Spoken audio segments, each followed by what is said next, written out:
¿Qué tal, amigos? Muchísimas gracias por acompañarnos al Descubierto. Les saluda Endrina Yepes. Ya estamos listos para iniciar la conversación con el invitado de esta semana. El invitado es Andrés Eloy Méndez. Él es director general de Conatel, fue diputado ante la Asamblea Nacional por el Partido Socialista Unido de Venezuela, luego ocupó el puesto de Superintendente Nacional para la Defensa de los Derechos Socioeconómicos SUNDE, cargo que desempeñó hasta mayo del año 2015. Un decreto presidencial, el 2494, establecido en la Gaceta Oficial 41.014 de fecha 21 de octubre, pone sello a esa designación de Andrés Eloy Méndez como nuevo presidente de la Comisión Nacional de Telecomunicaciones Conatel. Gracias por estar con nosotros. Muchísimas gracias a ti, Endrina, de estar una vez más acá en Venevisión, ahora en un rol, si se quiere, más atinente, ¿no?, al tema de las comunicaciones, de la telecomunicación, donde este canal además tiene un rol importantísimo en la República que está cumpliendo, y nosotros ahora, bueno, en sano juicio, interpretando pues el momento histórico que vive la República y la responsabilidad que nos ha asignado el presidente Nicolás Maduro Moros, estamos acá al frente de esta tremenda responsabilidad. ¿Cómo asume esta responsabilidad? ¿Como una responsabilidad política, como una responsabilidad técnica? ¿Qué dimensión tiene para usted este nombramiento? Se conjuga, ¿no? Inevitablemente siempre toda responsabilidad reviste un carácter político, entendiendo la política en amplio sentido, no meramente una política partidista, sino una política de Estado, una política de nación, una política de alinear intereses comunes para el desarrollo de un país en función de un proyecto. Y desde el punto de vista técnico, bueno, todo un mundo, las telecomunicaciones se constituye en el entramado de los medios de producción, medios de comunicación, medios de interconexión del planeta, de una sociedad, desde lo más recóndito hasta lo más urbano en el mundo que hoy vivimos. Y a medida que el tiempo va a pasar, más todavía, bueno, adentrándonos en todo ese mundo hertziano de bandas, de fibra óptica, de interconexión, pero sobre todo, Endrina, del uso responsable que cualquier sociedad debe darle a las tecnologías, a la banda, en este caso al espectro radioeléctrico. Muy importante la calidad y el contenido de lo que allí se coloca. Acerca de ese interpretar el mundo de las telecomunicaciones y acerca de las políticas de Estado, ha habido muchísima controversia, no solamente dentro del país, sino en materia internacional, acerca del tema de la libertad de expresión en Venezuela. ¿Cómo un licenciado en ciencias políticas puede calibrar lo que está sucediendo hoy en el mundo de las comunicaciones en Venezuela? La libertad de expresión hay que expresarla primero. Sobre ello se dice mucho, ¿no?, y se opina mucho, pero en el estricto sentido del derecho, la libertad de expresión es un derecho relativo, más no absoluto. Tu libertad de expresión termina donde comienza la del otro. Como decía Benito Juárez, el respeto al derecho ajeno es la paz del mundo. La libertad de expresión no puede ser libertad de agresión para expresarme, como muchas veces se asume. Libertad para instigar al odio, para instigar a la guerra. Hay países enteros que se han enfrentado de manera fratricida por el uso o la mala interpretación de la libertad de expresión derivada de la libertad de agresión. La libertad de expresión además está muy bien tipificada en el Pacto de Costa Rica, precisamente el Pacto de San José de Costa Rica. El Pacto de San José de Costa Rica, que establece una categoría que es indubitable, universalmente reconocida: responsabilidad ulterior. Diga usted lo que tenga bien decir, pero luego responda por lo que dijo. Porque si lo que dijo derivó en un delito o sobrevino en violencia o en instigación a la guerra, usted tiene que responder por ello. Ante eso hay muchísimos ejemplos que han sucedido. Entonces yo creo que la libertad de expresión en Venezuela ha estado no solamente vigorosamente ejercida, sino que ahora tenemos muchas variantes. Tenemos los medios alternativos, los medios comunitarios, las redes sociales. La gente se expresa en toda parte, en todo lugar, como nunca se han podido expresar. Pero más bien por el contrario, creo que hemos tenido un desbordamiento del uso de la libertad de expresión derivada en libertad de agresión, que en los últimos años ha venido bajando el tono. En un proceso donde se ha convocado al diálogo nacional y el tema del lenguaje es tan determinante, cuando se habla de esa responsabilidad ulterior que usted cita del Pacto de San José de Costa Rica, ¿cómo están los límites en cuanto a las irregularidades que puede haber en los medios privados y las irregularidades que puede existir en los medios públicos? Digamos que en este caso en particular hay un ánimo, y creo que ha quedado de manera manifiesta del mismo jefe de Estado hasta todas las estructuras del gobierno, de hacer un esfuerzo por desarmar al máximo la palabra, ¿no? En buscar los códigos de paz y entendimiento que el país requiere, y más en este tiempo decembrina, ¿no? Sin embargo, nosotros vemos con preocupación que otros actores de la sociedad, sobre todo algunos partidos, no todos, porque la oposición hoy día tiene una multivocería, una multicéfala actitud ante la sociedad, hay algunas de esas cabezas de oposición que tienen todavía un lenguaje muy agresivo, muy violento, muy instigante, ¿no? Que preocupa en todo caso Conatel, que es el órgano responsable de la verificación de los contenidos de lo que se coloca en el espectro radioeléctrico o en las ópticas definitivamente o satélites. Hay un comité de responsabilidad social, que además está la iglesia allí expresada, está el sector privado, está educación, está que allí se llevan los casos, las transcripciones de lo que se emite y sobre eso se toman decisiones. Recientemente tomamos una decisión con un programa en particular de una radio, no voy a mencionar acá, precisamente producto de una instigación a la guerra. O sea, el comentarista decía algo así como que el diálogo en Venezuela tenía que parecerse al diálogo de Estados Unidos y Japón después de Hiroshima y Nagasaki. O sea, solo después de 2 bombas nucleares que masacraron terriblemente en la historia del mundo es que podía haber un diálogo con sumisión. Bueno, esos son mensajes muy delicados que por mucha libertad de expresión a la cual queramos tener, no podemos permitir, no podemos aceptar como sociedad, y allí hay límites que, por cierto, el proyecto de ley de la Comisión de Medios de la Asamblea en desacato aún plantea que no haya control sobre estos temas, que nadie verifique, sino que el mismo medio se autorregule. Me está dando lugar para hacerle un planteamiento acerca de esa Comisión de Medios de la Asamblea Nacional que está presidida por el diputado Tomás Guanipa, donde él decía que el espíritu de la Ley de Telecomunicaciones era de alguna forma despolitizar a Conatel. Está haciendo referencia directa a este organismo que hoy usted dirige. ¿Ha tenido acercamiento usted en su calidad de director de Conatel con esta Comisión de Medios de la Asamblea Nacional? En absoluto, no. Ellos no se han acercado a Conatel, tampoco nos han convocado a ir. Nosotros en todo caso esperamos que esta comisión, al igual que el Parlamento, entre en acato de la legalidad y la constitucionalidad para entonces restablecer la vida natural que hay entre los poderes públicos. Esa vida que ellos han venido rompiendo producto de una actitud, digamos, poco atenta al interés republicano. Ahora bien, decir que la reforma de la ley de telecomunicaciones es para despolitizar Conatel es definitivamente un eufemismo macabro. ¿Por qué? Porque se ha dicho en muchas ocasiones que Conatel es una suerte de censor político del Ejecutivo para tratar de ir midiendo lo que está sucediendo en los medios de comunicación y sancionar conductas que sean irregularidades. ¿Se pudiera interpretar así? Todo el mundo en la sociedad venezolana hoy, los que nos están viendo y nos están escuchando, saben cómo las cosas se hablan y se dicen en este país, como jamás nunca lo hubiesen hecho. El último censor que recuerda este país a este que tuvo Carlos Andrés Pérez, que sacaba el Nacional en blanco, Pedro Pablo Alcántara. Ese fue uno de los censores terribles que tuvo esta sociedad. Aquí eso no se aplica. Ahora, tampoco vamos a caer en el chantaje de que aquí se diga lo que sea, lo que quieran, y una concesión que da el Estado, administrando como buen padre de familia un espectro radioeléctrico que es de todos los venezolanos, alguien utiliza esa concesión para ir contra la misma sociedad, a sembrar violencia, a sembrar instigación. Eso no se puede permitir, Endrina, ni aquí ni en ningún país del mundo. Existe siempre un ente regulador técnico y uno de contenido. Eso existe en todas partes. Ahora, ¿qué plantea este señor Guanipa? Que es bueno decirlo, ¿no? Que ojalá recapacite el paisano, ¿no? Plantea lo que planteó la ley Televisa en México en 2006, que solamente se atrevió a plantearla el señor Fox, que es el más liberal que ha pasado por México. Ni siquiera en México, la Corte Suprema de México, con un corte neoliberal que hay en México, aceptó la propuesta de quitar el interés público de las telecomunicaciones. Aceptó la propuesta de 20 años de concesiones, ya en el mundo entero. Eso es el triple de lo que se acepta en el mundo entero, lo que está planteando este señor. Ni la Corte de México lo aceptó, ni tampoco, muchísimo menos, podía aceptar la Corte de México la renovación inmediata de la concesión. Es decir, que yo te doy una concesión a ti hoy. Endrina Yepes, tú tienes la concesión para este espectro radioeléctrico. Lo vas a usar 20 años y si yo no te digo nada, 20 años más, 40 años, 8 gobiernos, 10 gobiernos, no importa. Tú lo utilizas y tú te autoevalúas. Lo que hay en el fondo, en realidad, es la privatización del espectro radioeléctrico. Esto es comparable a la privatización de PDVSA. El espectro radioeléctrico, cuando es de interés público, esa concesión, el Estado lo administra en nombre de la nación, pero además genera recursos. ¿De dónde crees tú, Endrina, y el pueblo venezolano que se financiaron los 347 infocentros? Todas las canaimitas que tienen los niños hoy día en las escuelas. 22 centros de telemática que vamos a inaugurar.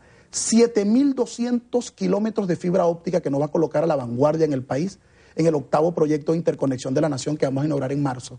todo eso se financió con los recursos de las telecomunicaciones. Si logramos que la ley, si dejamos que la ley Guanipa pase, esos recursos van a ir a dar a los bancos de Panamá, de España, de cualquier lado, pero no a los niños. Es el mismo debate, es el recipiente de la privatización versus el recipiente del socialismo para la inclusión social. Entonces, ahí está el debate de fondo. No sé qué favores pretende pagar el señor Guanipa con esta ley entreguista, pero esa ley no es más que un trastorno comunicacional a contrapelo de lo que pasa en las 193 naciones del mundo entero. Es un bochorno.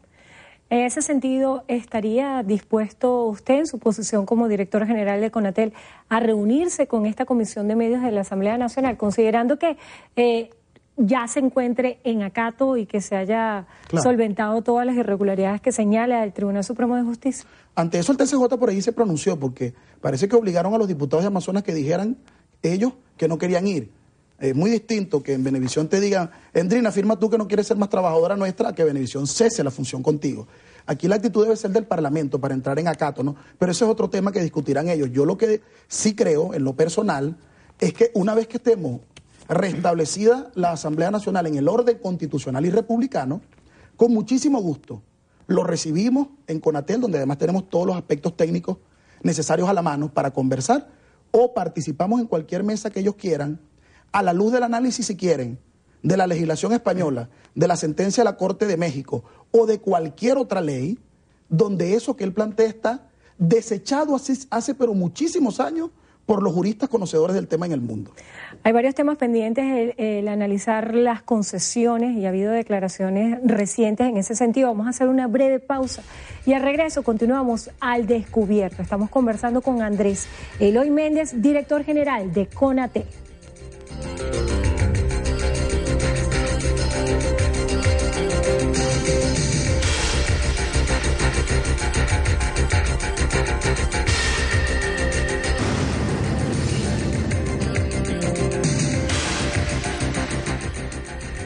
Continuamos al descubierto, estamos conversando con el director general de CONATEL, Andrés Eloy Méndez.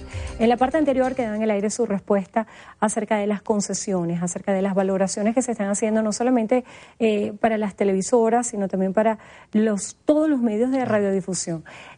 ¿Cuáles son las valoraciones que se están haciendo para la renovación de las concesiones? Bueno, en este momento tenemos ya aproximadamente un mes, ¿no?, en el frente de la responsabilidad de CONATEL. Y estamos haciendo una revisión del censo que poseemos, ¿no?, de tanto solicitudes de renovación como nuevas solicitudes. Tenemos, ahorita, en este momento, tenemos en revisión algo así como 70 u 80 solicitudes de renovación o nuevos permisos de emisoras comunitarias, de nuevas emisoras alternativas. Esta semana que recién terminó, aprobamos 26 que estaban allí en el torrente de aprobación y tenemos aproximadamente unas 30 más listas para el mes de diciembre. En el caso de los operadores privados de radiodifusión sonora, tenemos solicitud por un poco más de 150 completas ya, que se introdujeron para la renovación de su concesión o nuevos emprendimientos privados. De ellas ya 55 cumplen todos los requisitos y esperamos ya para el mes de diciembre empezar esta entrega y todos los meses paulatinamente en este semestre ponernos al día. Esto va a tener dos consecuencias positivas, ¿no? La primera, bueno, la certidumbre de tu concesión para planificar tus inversiones, lo cual es entendible perfectamente en el sector telecomunicación. Y la segunda, que los que no entren en la calificación técnica y que estén en condición de clandestinidad, entonces nosotros podamos empezar un proceso de revisión del espectro estado por estado, que de hecho ya hemos empezado con algunas, ¿no? Ya hay más de, te digo acá, más de 10 o 12 emisoras clandestinas que estaban interrumpiendo abiertamente frecuencias y ya han sido apagadas. Y los dueños han entendido que tienen que adaptarse a la ley y a una modalidad técnica jurídica para poder hacerlo. Eso lo vamos a seguir haciendo continuamente. Hasta que ¿Cuántas emisoras clandestinas hay hoy en Venezuela? ¿Las tienen censadas? Sí, hay un censo que estamos actualizando, hay que actualizarlo porque casi que a diario sucede esto, ¿no? Producto precisamente de la necesidad de apretar el cinturón en este tema. Pero, mira, clandestina, pudiéramos estar hablando de un censo de unas 200, 250 emisoras que estamos en este momento censadas y solicitándole un lapso. Le vamos a abrir un lapso para que se pongan al día. Si no se ponen al día, bueno, evidentemente salen. Pero hay otro tema también de ilegalidad, porque tenemos la emisora clandestina o la televisora clandestina y la ilegal. La ilegal es que alguna vez ha recibido una concesión, pero violando la ley de telecomunicaciones, la concesión fue transferida como una herencia. O la concesión que yo le di a Andrina Yepes, ella fue a la bolsa de valores y la vendió a no sé quién. O sencillamente hizo un documento de compraventa y vendió la concesión. La concesión es intransferible por la ley. No se hereda, es intuito persona. Se te da a ti, no es heredable. Porque para darte una concesión se evalúan tus condiciones personales para estar al frente. Es como un homónimo, digamos, de que yo te doy una licencia a ti para manejar un armamento o un vehículo, tú falleces y entonces tu hijo agarra la licencia, agarra el armamento y ya va a tener la licencia. Él tiene que pasar por una evaluación para poder obtener esa licencia. ¿En qué consiste esa evaluación? ¿Obedece a criterios políticos? Política de Estado, sí. En la política grande. La política que enmarca valores de respeto, de solidaridad, de sindéresis en la utilización del medio, de respeto y acatamiento a la ley. Todo eso está dentro de los criterios que se ponderan para poder otorgar, extinguir o no una concesión. Entonces, todas estas personas también, además de revisar los que no estén legal por materia de clandestinidad o porque estén chocando en el espectro radioeléctrico, también vamos en este semestre a revisar los que hayan, la concesión que se haya revocado o extinguido, producto de fallecimientos, de traspasos sin autorización del ente y otras cosas que se han hecho por allí bajo cuerda y que sabemos que se han hecho. Usted está haciendo dos categorías, las ilegales y las clandestinas. También hay otra categoría en la radiodifusión que son las emisoras que están como en un limbo, que han tratado de hacer el proceso de renovación de la concesión y no se les ha dado. ¿Qué tipo de sanciones o evaluaciones hay para estas emisoras que a pesar de haber iniciado ese proceso de renovación de concesión, hoy en día no las tiene? ¿Bajo qué figura legal están las normativas que se aplican? En ese caso, ellos no tienen ninguna sanción. En ese caso, el ente está en los lapsos de evaluación y aún habiéndose excedido el lapso por una u otra razón, no está en el ánimo de Conatel, ni mucho menos de la ley, y en mi caso en lo particular menos, de generar sanciones. Por el contrario, esas caen en el lote que te comentaba, de las 55 que estaban en el torrente, que ya van a salir para el tema de su concesión, y las otras 150 que igualmente vamos a adecuar para la entrega. Esas están allí. Esas esperamos en este semestre regularizar totalmente su situación de concesión. Ahora, si hacemos un llamado de acá a que quienes tienen una emisora por allí encendida, que sabemos que lo hay, han encendido, todos los días encienden una emisora por allí, agarran un transmisor, una consola, una computadora, un locutor, prenden la emisora. ¿Y cómo diferenciar que esa gente que está haciendo eso que usted dice, prender una emisora, no es una emisora comunitaria? Es que la emisora puede ser comunitaria o puede ser de categoría comercial, pero en cualquiera de los dos casos, si no pasa por el procedimiento técnico y jurídico, la emisora es clandestina, en cualquiera de los dos casos. En cualquiera de los dos casos es clandestina. Y en cualquiera de los dos casos se les hace el llamado a que vengan a Conatel para ponerse al día con esto. En este lapso de 6 meses deben estar todo el día. Y el que no esté, bueno, entonces esa emisora no solamente que es clandestina, sino que quien está ejerciendo el espectro radioeléctrico, lo está utilizando sin permiso del Estado, está cayendo en una responsabilidad penal, que es el uso ilegal del espectro radioeléctrico. Poco más de un mes de estar frente al cargo. ¿Por dónde comenzar? ¿Cuál es ese balance inicial donde se hace el arqueo de todas las tareas pendientes que hay en Conatel? Las emisoras comunitarias, mira, las emisoras comunitarias hay que ponerlas al día, hay que darle apoyo. Muchas veces es falta de apoyo. Muchas veces una emisora está montada en otra sencillamente por una asesoría, colocarse en su sitio y darle su concesión en su espacio. Muchas veces tiene que ser con fortalecer todos estos equipos técnicos de calle, que vayamos al encuentro con las 200, 300 emisoras comunitarias que tenemos allí. También el relanzamiento de los comités de usuarios. En cualquier parte del mundo, el consumo de cualquier producto, hasta los alimentos, tiene comité de usuarios que permiten garantizar su buen desempeño en la entrega, en la calidad del producto o del servicio, en este caso. Nosotros necesitamos los sujetos de derecho, son los comités de usuarios, que son quienes tienen realmente el resorte para poder garantizar un buen uso del espectro radioeléctrico, hacer contraloría. Allí vamos a hacer un grandísimo esfuerzo, pero también lo vamos a hacer con las emisoras privadas. Aunque, bueno, en la aplicación de la norma, en un encuentro sano, estamos en un diálogo. ¿Cómo hacer para que esta figura de comités de usuarios, y usted ha hecho referencia a la palabra resorte de la Ley de Responsabilidad Social, que durante todo el proceso de lo que fue la aprobación y publicación de esta ley generó tanta controversia, sobre todo en medios de comunicación que llamaban a esta ley de resorte ley mordaza? ¿Cómo hacer para estos comités de usuarios no se conviertan en un censor que cuarte el derecho de la libertad de expresión, no solamente de los periodistas, no hablo como gremio, sino de todos los venezolanos? Fíjate, Andrina, es muy bueno que tú hayas contextualizado ese tema, ¿no? Porque cuando se planteó la ley resorte, aquí se sacó una conseja que al aprobarse la ley de responsabilidad social, al otro día tú ibas a amanecer con una mordaza y todos los periodistas de este país iban a amanecer con una mordaza. Yo estoy seguro que los periodistas del país no sienten eso. Yo estoy seguro que esa campaña, al final, a quienes la construyeron y la llevaron a cabo se les revirtió. Los periodistas hoy lo que se sienten es con mayor responsabilidad social. Lo que se sienten es la necesidad de pronto de respetar algunos horarios infantiles por el bien tutelado del niño, niña y adolescente. Lo que se sienten de pronto es comprometidos con una comunicación que tenga que ver más con las políticas de desarrollo de un país y con la estabilidad de la República, más que pensar en otro tipo de comunicación como la vivimos en el año 2002, en el año 2003. Fue un capítulo negro de la comunicación en Venezuela, terrible. Nadie quiere repetir eso. Y la ley de responsabilidad social, en todo caso, lo que plantea no es más que el desarrollo del principio de la responsabilidad ulterior, que además nos obliga el Pacto de Costa Rica, del Pacto de San José, del cual nosotros somos signatarios. Eso no es nada nuevo. Eso no sería sensato decir de que hay que borrarlo, ¿no? Todos los países del mundo. Ahí tienes, por ejemplo, yo te traigo algunos ejemplos que traía por aquí. El niño que puso en Twitter que iba a asesinar a Obama. Bueno, no es un niño, es un joven, un adolescente.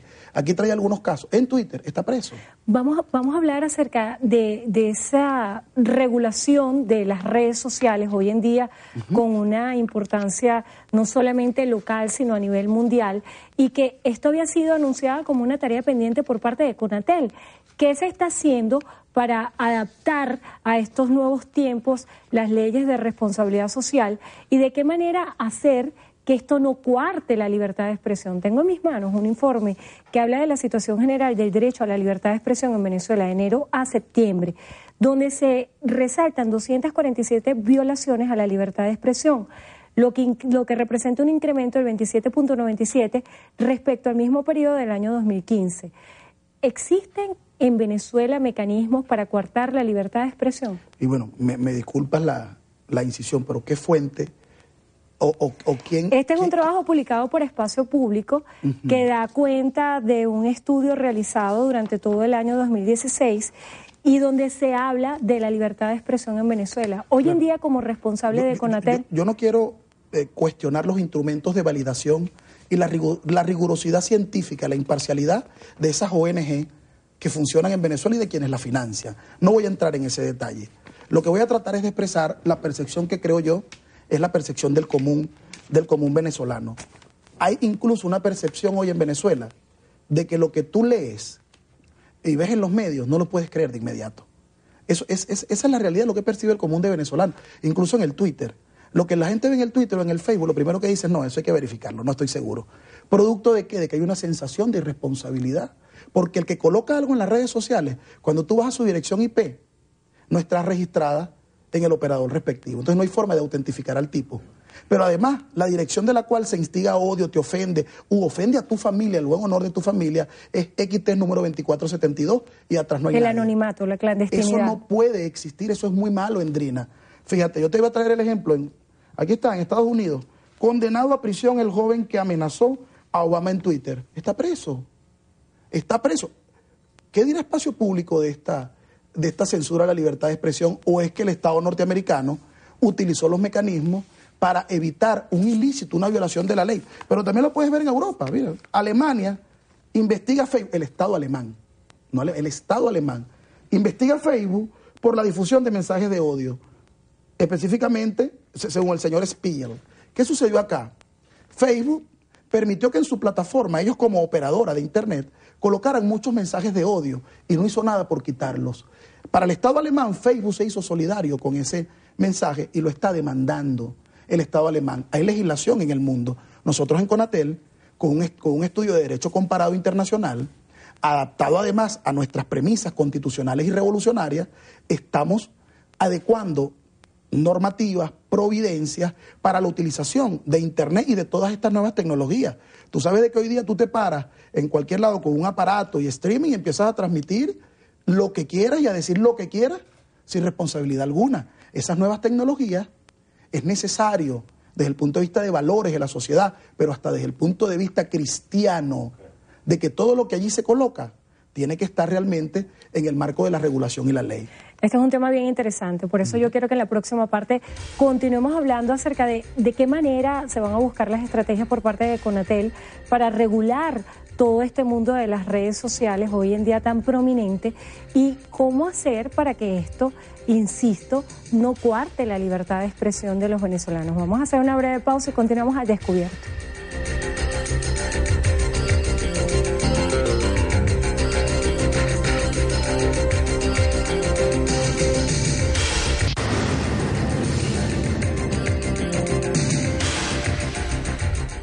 Continuamos al descubierto, estamos conversando con el director general de Conatel, Andrés Eloy Méndez.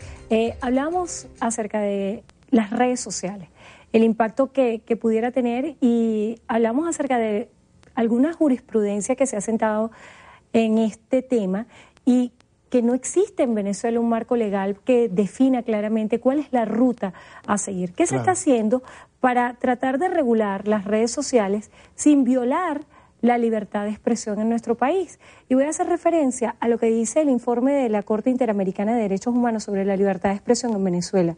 Ellos aseguran, estoy citando textual, no se registra un clima de tolerancia en el cual se favoreciera la activa participación e intercambio de ideas de los diversos sectores de la sociedad, en un capítulo exclusivamente dedicado a la libertad de expresión en Venezuela.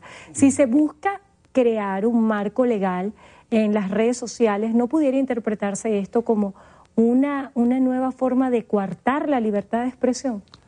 Esta Corte Interamericana de Derechos Humanos, si mal no recuerdo, es la misma que no condenó el golpe de Estado en Venezuela, ¿no? Y está muy cuestionada.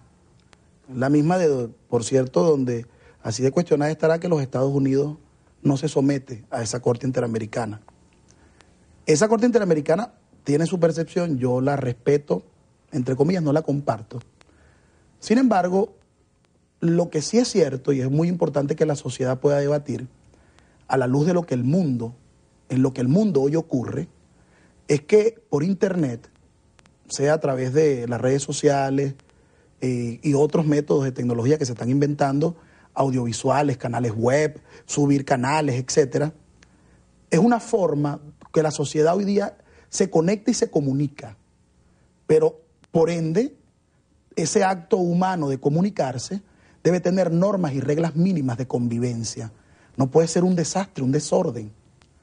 No una plaza pública sin árbitro. Es como que si mañana inventaran un arma nueva que no aparece en las regulaciones, pero mata, y yo no le voy a dar ni licencia ni regulación porque es un arma nueva. Y como no están las leyes viejas, no lo hago. No. Estas armas son muy peligrosas, las redes sociales. Por allí se han hecho cosas abominables entre sociedades, estimular guerra, hacer apología a la muerte, terribles cosas, desde el anonimato, desde la cobardía muchas veces, pero en todo caso haciendo mucho daño a la sociedad. Entonces, sin caer en el chantaje de que cualquier cosa que amerite regularse es violar la libertad de expresión, no, nosotros no vamos a caer en ese chantaje. Nosotros lo que vamos a desarrollar las normas, tal cual como lo ha instruido el presidente Nicolás Maduro, como lo instruye incluso la jurisprudencia nacional e internacional en la materia, y vamos a discutirlo en la sociedad como lo plantea la ley. Vamos a consulta de la norma, una amplia consulta, y lo regulamos, pues, porque tenemos el deber, no solamente la obligación y la competencia, sino el deber histórico de hacerlo. Esta sociedad de hoy día está perfectamente conectada por las redes sociales, ampliamente conectada, y ese campo no puede ser un campo desregularizado donde se permita la pornografía, la violencia, la instigación, como hoy sucede, e incluso a través de las redes sociales se ha desarrollado y se han planificado asesinatos. Entonces no puede haber nada que lo regule. No, eso no va a pasar. Yo creo que la sociedad requiere, y nosotros vamos a convocar a esa consulta y vamos a establecer mecanismos de regulación nada distintos a lo que están haciendo los países en el mundo. En esos mecanismos de consulta, ¿estaría prevista la participación de la Comisión de Medios de la Asamblea Nacional? Claro, lo que necesitamos por los momentos lo podemos recibir como ciudadanos venezolanos para que participen. Cuando entren en acato de las leyes republicanas y de la Constitución, entonces lo recibimos institucionalmente. Y nosotros estamos dispuestos a dialogar. Yo creo que si algo ha hecho de manera terca el presidente Maduro es dialogar. Desde el día que ganó las elecciones, dialogar. Ganaron las alcaldías, dialogar. Ganamos las gobernaciones, dialogar. Perdimos la asamblea, dialogar. Salieron a la guarimba, dialogar. Un dialogante invicto. Y lo que nos enseña y lo que nos da como mensaje es eso, dialogar. Vamos a hacer esta normativa que tenemos que hacerla por el bien de nuestros hijos y de nuestra sociedad. ¿Cuál es la fecha prevista para hacer la revisión? No, el año que viene debe hacerse. Yo creo que podemos empezar en enero con una consulta. Ahorita tenemos a los equipos jurídicos de la comisión trabajando, haciendo consultas incluso con algunos sectores de la iglesia que tienen mucho que aportar. Ahí está incorporado el padre Numa Molina también, que está incorporado con nosotros, el profesor Eric Rodríguez, entre otros, personas especialistas en la materia, y todo el que quiera venir y quiera hacer un aporte.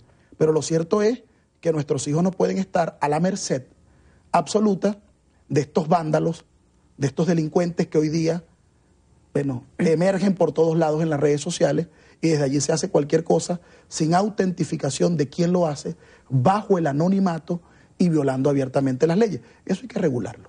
En la parte técnica hay varias competencias que tiene Conatel acerca del funcionamiento de todo lo que son las tecnologías. ¿Qué se está haciendo para mejorar la banda ancha, la calidad de navegación de los venezolanos? Y sobre todo quisiera que habláramos acerca de esa aproximación con el sector privado de telecomunicaciones en nuestro país. Bueno, a ese tema lo hemos atendido bastante, ¿no? Y es un tema que creo está hoy día de manera perpendicular allí en la realidad de este momento. El acercamiento con el sector telecomunicación ha sido pleno. De hecho, hace días tuve reunión con todos los operadores de cable, que son más de 300 y tantos, no sabía que habían tantos en el país, te confieso, pero tuve la oportunidad de reunirme con todos. Igualmente me reuní con las 5 grandes, que todas las conocemos, Inter, Supercable, DirecTV, las grandes del país. También nos reunimos con todos los operadores de telefonía móvil, la telefonía fija, con todos en general. ¿Revisando qué?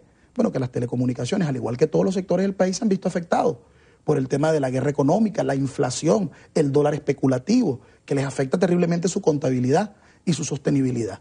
Ante eso, bueno, nosotros estamos preparando una propuesta que tenga que ver con el tema tarifario, y es muy importante valorar la opinión del país, pero también entender la realidad de un sector que, al igual que cualquier otro, necesita inversiones. Y ahí hay un tema que hay que debatirlo y que hay que asumirlo con muchísima responsabilidad, porque tú estás pagando 80 bolívares, 100 bolívares o 200 bolívares de renta básica. Eso es lo que estás pagando, pero estás pidiendo un servicio, quieres un servicio del mejor del mundo, ¿no? Entonces, claro, sin perder la inclusión social, el rostro social que tienen las telecomunicaciones y que el presidente Chávez dejó, y que el presidente Maduro más bien ha profundizado en relación al poco precio frente al salario mínimo. Hoy tenemos un ingreso mínimo familiar de 90.000 bolívares. Hace 3 años, cuando el presidente Maduro asumió, el ingreso mínimo familiar era de 3.000 bolívares. Hoy es de 90.000 bolívares. Y tú pagabas 80 bolívares de renta básica cuando eran 3.000. Ahora que es 90.000, tú quieres más calidad del servicio, pero quieres seguir pagando los mismos 80. Ahí no se trata de aumentar el peso del servicio, sino sincerar nominalmente una tarifa, que es un tema que se está conversando y que prudentemente, con la gradualidad de vida, pero la necesidad para sostener al sector en calidad de servicio, en ampliación de la banda. Yo quiero más banda. Okay. Y por supuesto los privados también, en este caso las personas jurídicas que tienen el servicio de telecomunicaciones, de la canasta de telecomunicaciones, van a tener un peso importante también en esta actualización de tarifas, porque prácticamente los costos para las personas jurídicas son marginales dentro de sus costos. ¿Esto para qué? Bueno, para que Venezuela siga, como tuvo durante estos últimos 15 años, siga siendo vanguardia de inversión en telecomunicaciones y el sector telecomunicación contribuya, como debe contribuir a partir del año que viene, a retomar la senda del crecimiento en materia de inversión. O sea, sea, hay temas ahí que sincerar en materia de economía. Cuando se piensa en inversión y en crecimiento en materia de telecomunicaciones, pensamos automáticamente que la mayoría de los costos de producción, de mantenimiento de estos sistemas son en dólares. ¿Qué competencia tiene Conatel o qué inherencia tiene que ver en el proceso de asignación de las divisas para que estas empresas operativamente sean viables? Bueno, en términos vinculantes ninguna, ¿no? Porque en realidad hay una comisión de administración de divisas, CENCOEX, de importación e importación, Conatel, con los servicios intangibles o no tangibles, hace una certificación no vinculante, repito, de que se requiere ese servicio. ¿Por qué? Bueno, porque para cualquier importador es muy fácil mostrar el producto que importó con los dólares, pero cuando es un servicio, la tangibilidad no es fácil, entonces Conatel da toda la certificación técnica. Todos sabemos la dificultad que tiene hoy la República con el tema de los dólares, producto de la caída brutal de los precios petroleros. El promedio de este año es muy bajo.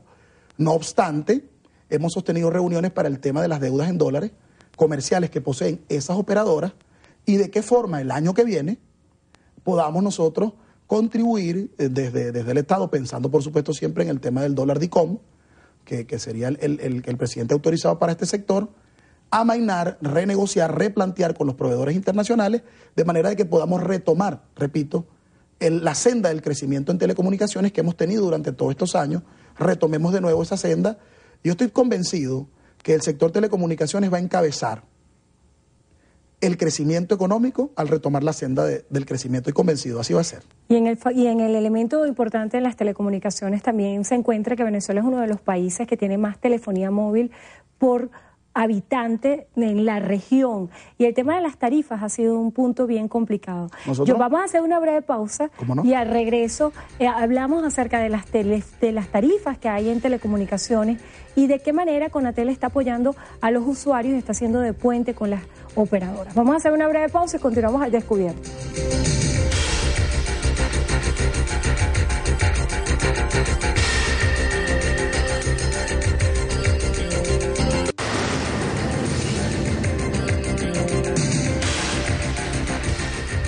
Continuamos al descubierto conversando con el director general de Conatel, Andrés Eloy Méndez. Ya estamos finalizando el programa y hay un área muy importante para los venezolanos, considerando esas cifras de las que hablamos en la parte anterior que destacan que Venezuela es uno de los países del mundo donde hay más telefonía per cápita. Las tarifas, ¿cómo aproximar esa sinceración de la que usted habla con la realidad del mercado? Sí, esto es un tema que hay que tratarlo, ¿no? En Venezuela tenemos más de 30 millones de celulares encendidos hoy, en este momento, y somos 29 millones de habitantes. Si sacan los muchachitos de 1 a 7 años, porque ya a los 8 años le dan un teléfono, hay varios millones, bueno, aquí tenemos casi que 2 celulares por persona, encendidos hoy, 1.7 celular por persona. Eso nos hace el país per cápita con mayor celulares en el mundo entero. Pero no conforme con eso, tenemos mayor cantidad de receptores, porque los celulares son receptores, al final, de voz, data y megas, en general. Bueno, hoy día, además somos quienes más mensajes de texto enviamos, quienes más megas utilizamos y quienes más voz utilizamos en los promedios mundiales. O sea, Venezuela es un mercado muy apetecible para las telecomunicaciones, pero producto de algo que no es muy bueno, un consumismo desbordado, que hay que empezar a moderar. Porque además que quiero pagar el servicio más barato del mundo entero, 80, 100 bolívares, 150 bolívares la renta básica, soy el país además que tengo el más alto consumo de esa infraestructura. ¿Y cómo la mantenemos? Hay que buscar un equilibrio. Ahora bien, el consumismo, bien lo decía nuestro comandante Chávez, no nos lleva a nada sustentable. El consumismo de mega, la cantidad de consumos, por ahí estamos diseñando una campaña con los operadores y el Estado para bajar ese tema, para bajarlo. Aquí. ¿Cuál sería el espíritu de esa campaña? Bueno, mira, hay que cuidar el bolsillo. ¿Cómo? Cuidando tus megas, cuidando tus textos, cuidando tu voz. No pase tantas horas guindado ahí de internet bajando quién sabe cuánta cantidad de cosas, partiendo muchas veces del ocio o para enterarme de cualquier cantidad de cosas, de pronto hasta banales, etcétera. Pero como de pronto hoy no cuesta casi que nada. Mira, cuando el presidente, sacamos esta estadística, cuando el presidente, comandante Hugo Chávez estaba entre nosotros, la gente disponía de entre 8 y 11% de su salario, de su ingreso para pago de la canasta de telecomunicaciones. Suscripción por cable, telefonía móvil, internet y telefonía fija. Hoy, gracias al presidente Nicolás Maduro, es entre el 1 y 1.5% del ingreso mínimo, porque el ingreso mínimo ha subido bastante. Entonces eso lleva a que, bueno, todo el mundo ya está dentro. En Venezuela tenemos cobertura del 98% de telecomunicaciones en la población de venezolana, es otro beneficio. Pero además de ello, lo usamos intensamente y pagamos menos del 1% del ingreso mínimo mensual.